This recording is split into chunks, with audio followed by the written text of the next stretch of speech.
जी, अस्सलाम वालेकुम। बहुत अच्छा टॉपिक आपने चुना बात के लिए। मैं ख़ुद भी चाह रही थी कि मैं इस पे कुछ बात करूं कि ये सब क्या हो रहा है। लेकिन इन सारी बातों से पहले ना मैं ये चाहती हूँ कि हम अपने बैकग्राउंड्स को क्लियर करें, ठीक है? पहले तो हम ये तय करते हैं कि हम कहाँ खड़े हैं। आप भी जानते हैं, मैं भी जानती हूँ, और जो भी अम, थोड़ा बहुत शुद्ध बुद्ध रखता है वो भी जानता है कि इस वक्त हमारी दुनिया 3 हिस्सों में बटी है।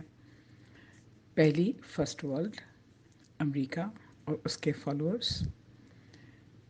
सेकंड वर्ल्ड जो रशिया लीड करता है और उसके हवारी जो भी हैं। और थर्ड वर्ल्ड जो तकरीबन ईस्ट एशिया के लोग हैं, जो सिर्फ ग़ुलाम बेस्ड हैं। वो करते हैं जो फर्स्ट वर्ल्ड उनको ऑर्डर देता है, या उनकी हमदर्दियाँ सेकंड वर्ल्ड के साथ हैं। आप ये देखिए कि इन हम तीसरी दुनिया को एक साइड पे करते हैं, चूँकि वो सिर्फ मानने वालों में से, उन्होंने कुछ नहीं करना, ठीक।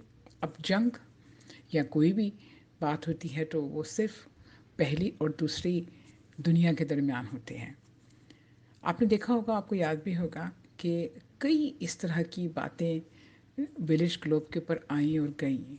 नंबर एक, अगर आपको याद हो, 1960s में जब स्पेस रेस का आगाज़ हुआ था, तो उस दौरान भी यही था कि कौन चाँद पे पहले जाएगा और क्या होगा और क्या नहीं होगा, स्पेस टेक्नोलॉजी किसके पास आएगी, कौन ज़्यादा उस पर ताकतवर होगा और कौन एडवांस टेक्नोलॉजी करेगा। आप जानते हैं कि उसमें कौन एडवांस है। तो स्पेस रेस थी 1960s के।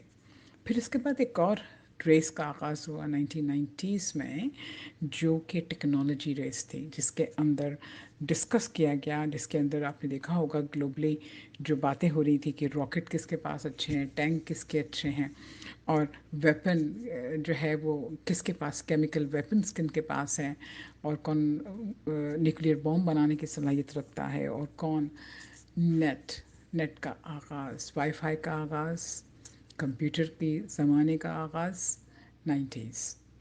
तो ये वॉर उस वक्त शुरू हुई। आप ये देखिए कि ये बज़ाहिर आपको वॉर नज़र नहीं आती है, लेकिन ये है war between first and second world war, कि इनके दरमियान जो है ये कोल्ड वॉर, ये एक दूसरे के दरमियान सबकत ले जाने की जो जंग है और जो ख्वाहिश है, हसरत है, वो साथ साथ चलती है। अब देखिए इसी नहज की ये 20s में जो आई है, 2020 के अंदर ये आई है बायोलॉजिकल वॉर, बायोलॉजिकल रेस हम कह सकते हैं इसको, चूँकि हम रेस कह रहे हैं, मैं उसको वॉर नहीं कहना चाहती हूँ।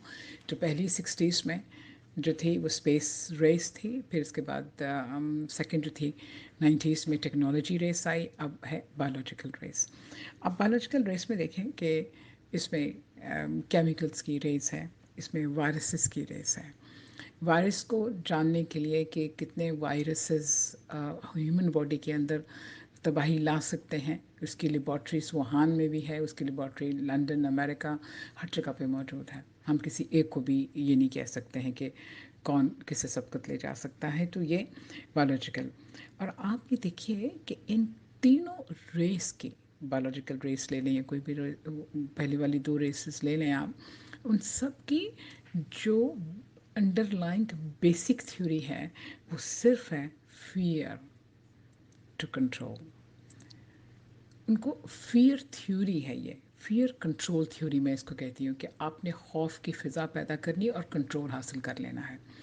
ये ऐसे ही है बिल्कुल जैसे कि अगर मैं एक डॉक्टर होने के हैसियत से अपने पेशेंट से कहूँ कि अगर तुम ये खाओगे तुम बीमार हो जाओगे, तुम ये दवाई लोगे तो ऐसा होगा वैसा होगा। तो यानी कि जो मैं करना चाहती हूँ कि ये मैं दवाई दूँ इसको, या मैं ऐसे इसको ट्रीट करूँ, मैं बिल्कुल वैसे इसको कर सकती हूँ, क्योंकि ये फियर कंट्रोल थ्योरी है।